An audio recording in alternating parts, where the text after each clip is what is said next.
चोरी चोते पानी छोड़ा हाँ। वही के बाद अपन पानी लो जाओ। अच्छा फिर बाढ़ के हमरा सबके आवश्यकता नहीं पड़त आ नहीं कोनो क्षति हेतै बिहार में।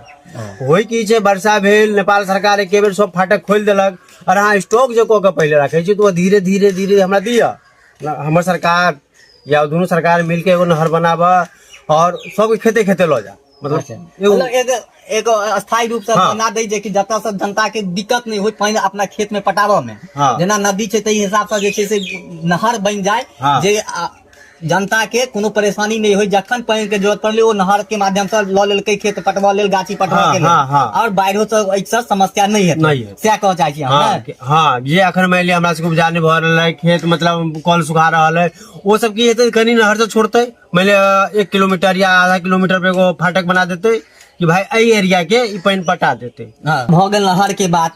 आब ई कहू मेन मुद्दा जे बांध जे एते सरकार बनबाबै छै, एहि पर में जते खर्चा